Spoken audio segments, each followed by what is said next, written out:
நல்ல நல்ல பிள்ளைகளை நம்பி இந்த நாடே இருக்குது தம்பி.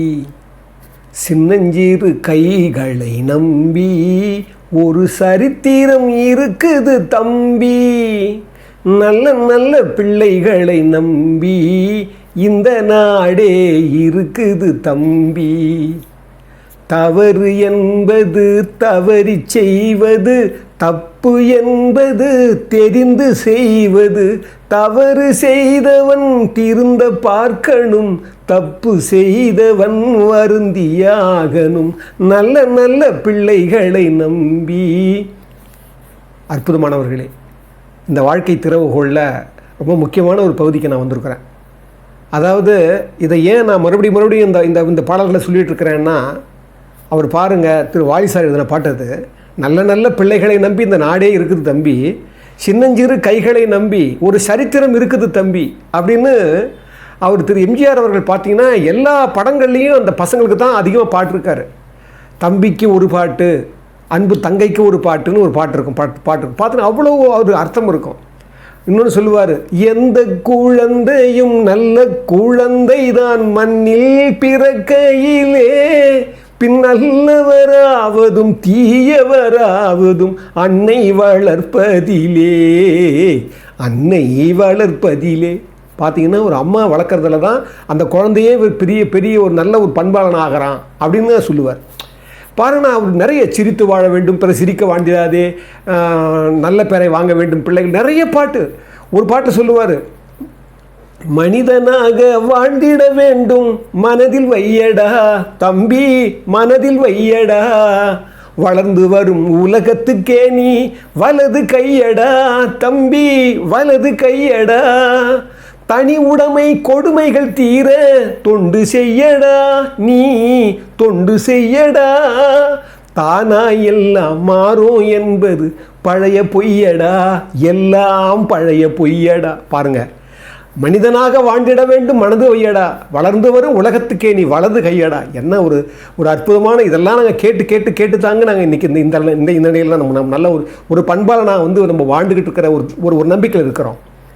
ஏன் இதை சொல்ல வரேன்னா, இந்த வாழ்க்கையுடைய அர்த்தமே தெரியாமல் இந்த சமூகம் எப்படி சீரழிதுன்னு கடந்த 2 நாட்களாக ஒரு கடுமையான மன உளைச்சல் எனக்கே. ஒன்றும் இல்லைங்க, 21ஆம் தேதி ஒரு 4 மணிக்கு இதோ பக்கத்தில் இதோ நான் சாலிகாமத்தில் இருக்கிறேன், ட்ரஸ்ட்டுபுரம், இந்த கோடம்பாக்கத்தில். இந்த ட்ரஸ்ட்டுபுரத்தில் ஒரு 4 மணிக்கு 21ஆம் தேதி திடீர்னு ஒரு கும்பல், ஒரு 4 சிறிய பசங்க, ஒரு 4 வாலிபர்கள், 8 பேர், ஒரு கும்பல் ஒரு மளிகடை உள்ளே போகுது. அங்கே மாமூல் கேட்குது, பணம் கேட்குதுங்க, கொடுக்க மாட்டேன்றாங்க.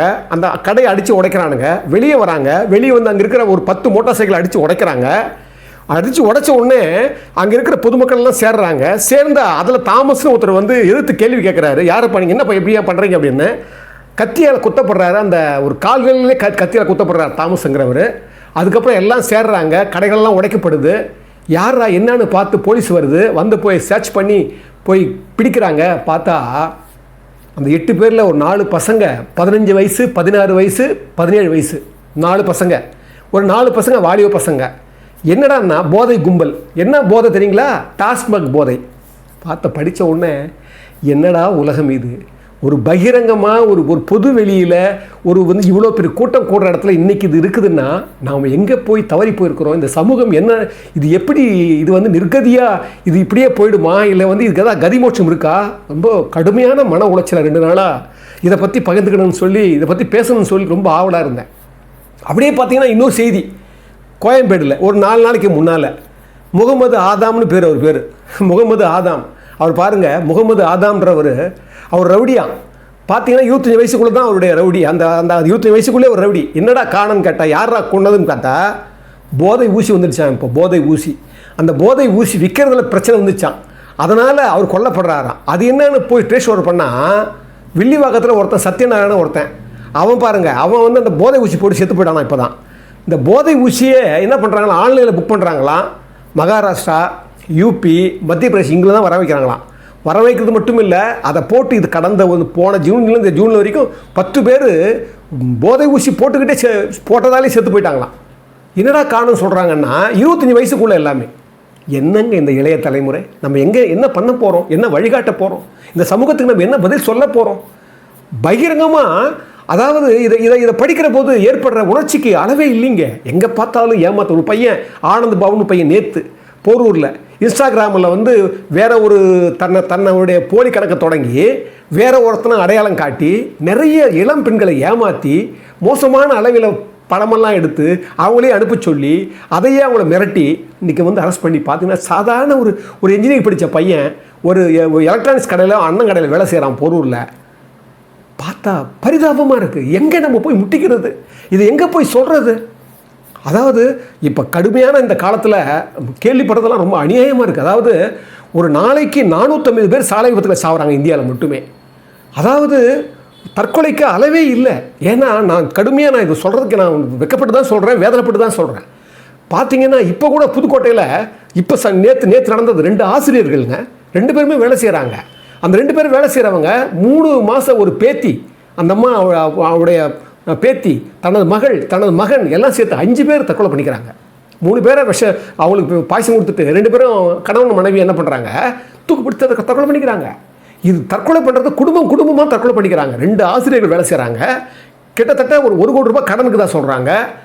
கடனாலேயே அவங்க என்ன பண்ணுறாங்க, பயந்துக்கிட்டு அவங்க தற்கொலை பண்ணிக்கிறாங்க. இது எங்கே பார்த்தாலும் நடக்குது. இப்போ தான் கேரளாவிலேருந்து பார்த்தீங்கன்னா ஒரு 4 நாளைக்கு முன்னால் ஒரு காரில் வந்துக்கிறாங்க, ஒரு ஜவுளி கடை நடத்துகிறவங்க. அவங்க ஒரு மகன் 26 வயசு, அவங்களுக்கு அப்பா அம்மா 3 பேருமே என்ன பண்ணுறாங்க, காரை பூட்டிட்டு விஷம் சாப்பிட்டு செத்து போயிட்டாங்க.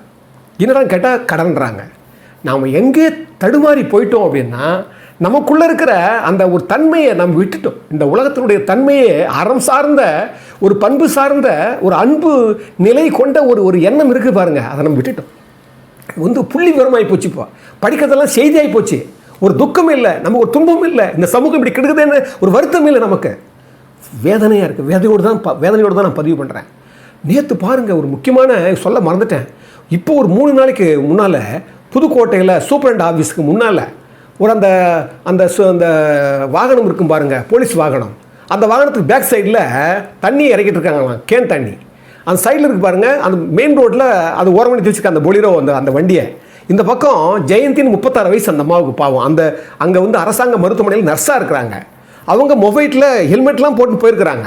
இந்த போனாங்க பாருங்கள், அந்த பொலிரோவுடைய வண்டியுடைய சைடு அந்த டோர் வந்து சபக்கம் திறந்துச்சான். திறந்த உடனே இவங்க போன வேகத்தில் அப்படியே அடித்து அப்படியே அவங்க அந்த மெயின் சாலையில் வந்து விழுந்துடுறாங்க. அந்த மொபைலில் ஓட்டி பண்ணாங்க அந்த ஜெயந்தி. விழுந்த உடனே தேவக்கோட்டை நோக்கி போயிட்டு, திருச்சிலேருந்து வருது அந்த பஸ்ஸு, தேவக்கோட்டை நோக்கி போயிட்டு இருக்கிற பஸ்ஸு அப்படியே அந்த அம்மா மேலே ஏறி ஸ்பாட்லேயே அந்த அம்மா அவுட். பாருங்கள் என்ன ஒரு குரூரமான மரணங்களாக நடக்குது பாருங்கள். இப்போ பாருங்கள், சிவகாசியில் விருதுநகரில் தொடர்ந்து பார்த்திங்கன்னா பட்டாசு ஆலை வெடித்து 10 பேர் 8 பேர் கும்பலாக இறக்குறாங்க. அங்கே பார்த்தீங்கன்னா ஒரு கல்குவாரியில் வந்து அப்படியே அந்த விற்கிற இடத்துல வெடிமருந்து வைக்கிற இடத்துல வெடித்து செதறிய 4 பேர் இறந்தாங்க. குரூரமான மரணங்கள் அதிகமாக போயிடுச்சுங்க. தற்கொலைகள் அதிகமாக போயிடுச்சு. இங்கே இருக்கிற இந்த உலகத்தில் இப்போ இருக்கிற எல்லாமே ஒரு ஸ்ட்ரெஸ்ஸில் இந்த பிள்ளைங்கள்லாம் பார்க்கும்போது இந்த சிறுவர் அவங்களுக்கு என்ன நம்ம வழிகாட்ட போகிறோம்? அந்த பாருங்களேன், இன்றைக்கி இருக்கிற துவக்கப்பள்ளியில், அரசு துவக்கப்பள்ளி இருக்கீங்களா, இன்றைக்கி 132 பிள்ளைகளுக்கு அப்பா இல்லைன்னு சொல்கிறாங்க. என்ன காரணம் சொல்கிறாங்க தெரியுமா? டாஸ்மாக் தான் காரணம்னு சொல்கிறாங்க. எல்லாமே வறியவர்களாக இருக்கிறவங்க, வறுமையில் இருக்கிறவங்க, அவங்களெல்லாம் என்ன பண்ணுறாங்க, அந்த கூலி வேலை செய்கிறவங்கலாம் 32-33 வயசுலேயே காலி ஆகிடுறாங்க. என்ன சொல்கிறதே தெரியலைங்க. நாடு மிக மோசமாக இருக்குது. நம்ம எப்படி வளர்ந்த நாடுன்னு சொல்ல முடியும், வளர போகிற நாடுன்னு சொல்ல முடியும்? ஒரு காட்டு மாண்டி வாழ்க்கை தானே நம்ம வாழ்ந்துட்டு இருக்கிறோம். எவ்வளோ கடினமாக இருக்குது தெரியுமா? சொல்கிறதுக்கு கடினமாக இருக்குது. ஏன் இதை பற்றி ஒரு பாருங்களேன். இப்போ முதல்ல என்ன சொன்னாங்க, போதை சொன்னாங்க, பரவாயில்ல. ஒரு டாஸ்மாக் போதைன்னு பார்த்தா இப்போ கஞ்சா அதிகமாகிடுச்சு, அப்படின்னு அதிகமாகிடுச்சு. கொக்கைன்னு சொல்கிறாங்க, அது அதிகமாகி போச்சு. இப்போ பார்த்தீங்கன்னா போதை ஊசியாக வந்துடுச்சு. இப்போ போதை ஊசி எங்கே பார்த்தாலும் போதை ஊசி கிடைக்குதுன்றாங்க.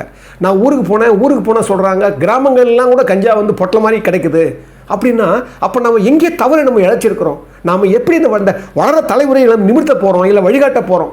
ரொம்ப கடினமாக இருக்குது. இதை நான் பதிவு பண்ணும்போதே ஒன்றும் இல்லைங்க, குரூரமான மரணம் பாருங்கள். நேற்று ஒரு 2 நாளைக்கு முன்னால் சேலம் கந்தம்பட்டின்னு ஒரு ஊர், ஒரு விடியற்கால ஒரு 4 மணிக்கு லட்சுமி அம்மான்னு ஒரு 80 வயசு மூதாட்டி அம்மா, அவங்க சாலையை கடக்க போயிருக்கிறாங்க. வேகமாக வந்த ஒரு வண்டி அடித்து அவங்க விழுந்துக்கிறாங்க கீழே. அது அந்த இடத்துல வெளிச்சம் இல்லையா, நிறைய அந்த வெளிச்சம் இல்லாத இருட்டாக இருந்ததால் அதிகாரம் எல்லா வண்டிகளும் மேலேயே போய் காலை தான் தெரியுதான் பார்த்தா எல்லாமே அந்த உடலே சகதியாக இருக்கா. எங்கெங்கே என்னென்னு தெரியல, அவன் கழுத்து பகுதி மட்டும் தான் இருந்தது. பார்த்தா அந்த அந்த அந்த உயிர் என்ன பாதிச்சிருக்கும், எவ்வளவு அந்த சாகிற போது அந்த உயிர் எவ்வளோ வாதைப்பட்டிருக்கும். கொஞ்சம் யோசிச்சு பாருங்கள். கடினமாக இருக்குது. இதெல்லாம் படிக்கும்போது என்ன தோணுது நமக்குன்னா, நம்ம எங்கே தவறு இழந்து விட்டோம்னா அறத்தை இழந்து விட்டோம்.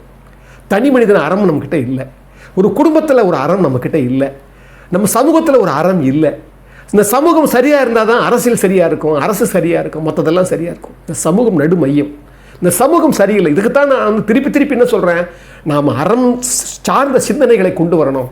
அந்த அறம் சார்ந்த சிந்தனைக்கு பேரே அன்பு தான், அந்த அறம் சார்ந்த சிந்தனைக்கு பேரே சத்தியம் தான், அந்த அறம் சார்ந்த சிந்தனைக்கு பேரே இறக்க உணர்ச்சி தான், அந்த அறம் சார்ந்த சிந்தனைக்கு பேரே கருணை தான். இதை தான் நான் திருப்பி திருப்பி திருப்பி இந்த வாழ்க்கை தொழிலை பதிவு பண்ணுறேன். அதை நம்ம கொண்டு வரதுக்கு நம்ம என்ன பண்ணணும், நம்மளையே நாம் அறிவதற்கு நாம் நம்ம வந்து உள்முகமான ஒரு எண்ணத்தை நம்ம உள்ளுக்குள்ளுக்கிற அன்பை நான் பகிர்ந்துக்கணும். நம்ம பகிர்ந்துக்கவே மாட்டேங்கிறோம். இந்த சமூகத்தில் பாருங்களேன், இதை நான் வந்து துடிக்குது, எனக்கு இந்த செய்தி பண்ணுறதா வேணாவா, இதை பதிவு பண்ணுறதா வேணாவா, இதை வாழ்க்கை திறவுகளை ஏன் சொல்ல வேண்டிய அவசியம் இருக்குது அப்படின்னு 1000 கேள்வி எனக்கு இருந்தது. நான் ஏதோ ஒரு மேலோட்டமாக அப்படியே போகிறதுக்கு நான் தயாராக இல்லைங்க. உலகத்தில் கொஞ்சம் இந்த பார்க்குறவங்களாம் ஒரு கவனியாளர்களெல்லாம் பாருங்கள். இப்போ தான் திரு எம்ஜிஆர் அவர்கள் வந்து எனக்கு மறுபடியும் நினைவு வராரு. அவர் சொல்கிறாரு, அவர் சிறு வயதில் எப்படி அந்த பண்பு வந்ததுன்னு அவர்கிட்ட கேட்குறாங்க. அவர் சொல்கிறாரு, 1970 72 வரைக்கும் அவருடைய சுயசரிதை எழுதுகிறார். நான் ஏன் பிறந்தேன்ல அதில் பதிவு பண்ணியிருக்கார். அவர் சொல்கிறாரு, நான் எப்படி வந்து மற்றவங்களுக்கும் பகைவர்களுக்கும் நான் வந்து எப்படி வந்து அவங்ககிட்ட அந்த அன்பு காட்டினேன், எப்படி வந்து கருணை காட்டுறேன்றது எனக்கு சிறு வயதில் ஏற்பட்ட நிகழ்ச்சி தான் காணணும். ஒரு நிகழ்ச்சியை சொல்லுவார். அவர் பாய்ஸ் கம்பெனியில் இருக்கிறார், 7 வயசில் சேர்றாரு. சிறு வயதாக இருக்கிற போதே பாய்ஸ் கம்பெனியில் வந்து சின்ன சின்ன வேஷம் தான் கொடுக்குறாங்க. அப்போ அவருடைய முதல் குருவே காளி என்ற ரத்தனம், நீ கேள்விப்பட்டிருப்பீங்க, அவர் தான் அவர் குரு. உடனே அவர் என்ன பண்ணுறாரு, மகாபாரதத்தில் உத்தரன்னு ஒரு சின்ன பாத்திரம், அது எப்படிறாருன்னா அர்ஜுனை வந்து அவங்கள வனவாசம் அமைச்சிடுவாங்க. வனவாசம் அனுப்பும்போது அஞ்ஞாத வாசம்னு ஒரு வாசம் வரும். அப்போ தான் உத்தரன்னு ஒரு உத்தரங்கிட்ட என்ன பண்ணுவார், அந்த மன்னங்கிட்ட வந்து வேலையால் போவார். அந்த உத்தரங்கிட்ட என்ன பண்ணுவார், ஆயுதமெல்லாம் ஒழிச்சு வச்சுருப்பார். ஒழிச்சு வச்ச ஆயுதத்தை எடுக்கணும், அதுக்கு தான் அந்த உத்தரம் பயன்படும். நீ போய் அந்த ஆயத்தை எடுத்துட்டு வான்னு சொன்ன உடனே, இந்த உத்தரம் சின்ன வேஷம், அது அந்த உத்தரன்ற உள்ளே போய் என்ன பண்ணுவான்னா, அந்த ட்ராமா நடக்கும்போது உள்ளே போய் திரும்பி வந்து ஐயோ பாம்புன்னு வந்து அலறணுமா. இதுதான் அவர் கொடுத்த வேஷமா. அப்போ அதே மாதிரி அந்த நாடகம் நடக்கிற போது இந்த அர்ஜுனை வந்து டே உத்தரா போய் அந்த ஆயுதத்தை போய் எடுத்துவான்னு சொல்லும்போது உள்ளே ஓடின எம்ஜிஆர் திரும்பி வந்து பதறி வந்து சொல்லும்போது ஓடி வந்து பதறி சொன்னார் பாருங்க, அப்படியே தடுமாறி அர்ஜுன மேலே விழுந்துட்டாராம். இது எல்லாருமே பாராட்டாங்களாம், பரவாயில்ல ராமச்சந்திரன் நல்லா அடிச்சிட்டானுன்னு சொல்லி. ஆனால் அப்புறமா தான் தெரியுதான், பார்த்தா அந்த உண்மையை சொல்கிறார் திரு எம்ஜிஆர் அவர்கள். அப்போ எனக்கு முன்னாலேயே சேர்ந்தவன் பாலகிருஷ்ணன் ஒரு பையன், அந்த பாலகிருஷ்ணன்றவன் எனக்கு முன்னாலே வந்தவன், அவனுக்கு இந்த வேஷம் கொடுக்கலன்னு அவனுக்கு பொறாமை ஏற்பட்டு அவன் என்ன பண்ணுறான், இந்த ஷூ போடுவாங்கல்ல காலில், அந்த ஷூவை என்ன பண்ணுறான், 2 ஒரே மாதிரி 2 இடது கால் ஷூவே போட்டானான். ஓடும்போது தடுமாறி விழுந்து அவர் போய் அர்ஜுன மேலே விழுந்துக்கிறார். அவர் சொல்கிறாரு, சூழ்ச்சியிலும் ஒரு நன்மை வந்தது பற்றியா, என்னை சூழ்ச்சி பண்ணி அவன் பொறாம செஞ்சுட்டான், ஆனால் அதுவே நல்லதாக போயிடுச்சு. இது ஒரு சம்பவம் எனக்கு வந்து பாடமாக இருந்தது. அதுக்கப்புறம் அதே பாலகிருஷ்ணன் இவனை வந்து என்ன பண்ணுவாங்களாம், ஒரு பண்ருட்டின்னு சொல்கிறோம்ல, அங்கே வந்து நாடகம் நடத்த போயிருந்தாங்களா. அப்போ 2 வீடு எடுத்துட்டாங்களாம். ஒரு வீட்டில் இவர் பசங்கள்லாமும் காளி நத்தனமும் சேர்ந்து தங்கினாங்களாம், வேறு இடத்துல நடிகர்கள்லாம் தங்கினாங்களாம். அப்போ அந்த வீட்டில் பேய் இருக்குதா சொன்னாங்களாம். இவன் பேய் வச்சு இவன் வந்து ராட்சதர்களாக வேஷம் போடுவானா பாலகிருஷ்ணன். அதே வேஷத்தோட இருட்டில் வந்து பயமுறுத்திட்டானா ஒரு நாள் திரு எம்ஜிஆர் அவர்களை, சின்னவனாக இருக்கும்போது. அதுக்கு என்ன சொன்னாராம் எம்ஜிஆர், இவனை பழி வாங்குற பாருன்னு சொல்லிட்டு என்ன பண்ணாராம், ஒரு நாள் பகலில் எல்லாம் நைட்டில் நாடகம் நடத்துகிறாங்க, பகலில் தூங்குவாங்கல்ல, இவர் எடுத்த உடனே என்ன பண்ணாராம், இன்றைக்கி பாரு பாலகிருஷ்ணனுக்கு தலையணை கூடாதுன்னு ஒவ்வொருத்தரும் ஒதுக்கியிருப்பாங்கல்ல, அந்த பாலகிருஷ்ணனுடைய வச்சு தூங்குற தலையணையை தூக்கி இவர் வச்சுக்கிட்டு தூங்கிட்டாராம். யார், திரு எம்ஜிஆர் தூங்கிட்டாராம். நல்லா தூங்கிட்டு இருக்கிறாரா, திடீர்னு பார்த்தா எதுவோ கடிக்கிற மாதிரி இருந்தது தான், திரும்பி படுத்தாராம். மறுபடியும் கடிச்சு தான் அதுக்கப்புறம் தான் தெரியுதா தேள் இருந்திருக்குது அதுக்குள்ளே. தேள் இருந்த உடனே பதப்பதாச்சு, ஐயோ தேள் இவர் சின்ன பையன் இல்லையா, ஓடி இந்த பக்கம் அந்த பக்கம் ஓடி இருக்கும்போது அந்த சின்ன முதலாளிங்க ஒருத்தர் வந்தாராம். அவர் வந்து என்ன பண்ணாராம், தேள் கடிக்கு மருந்தெல்லாம் கொடுத்து எல்லாம் சரி பண்ணி தூங்க வச்சுட்டு போகும்போது அப்படியே கண்விழிச்சு பார்க்குறாராம், அந்த பாலகிருஷ்ணன் விசிறிட்டு இருக்கானா. யார், எந்த எதிரியாக நினச்சானோ, என்னுடைய முதல் எதிரி மாதிரி நினச்சாராம் அவர். இவன் தான் பாலகிருஷ்ணன் தான் நம்ம எதிரி நினச்ச எம்ஜிஆர். அவனே பாலகிருஷ்ணா இது எனக்கு விசிறிட்டு இருக்கான்னு சொன்ன உடனே, நீ தூங்கு உனக்கு ஒன்றும் ஆகாது, நீ சாக மாட்டேன் அப்படின்னாராம். அப்புறமா இல்லை பாலகிருஷ்ணா அப்படின்னு சொன்ன உடனே பாலகிருஷ்ணன் சொன்னானா, தவர் நீ என்ன பழி வாங்கினன்னு தலையில் எடுத்து வச்சுக்கிட்ட, ஆனால் அது தேள் இருந்திருக்குது பாத்தியா, இதுதான் ஒருத்தனை பழி வாங்க நினச்சா அது அவனுக்கே திரும்பி பழியாயிடும், அது முதல்ல புரிஞ்சுக்கோன்ற மாதிரி பாலகிருஷ்ணன் சொன்னாராம்.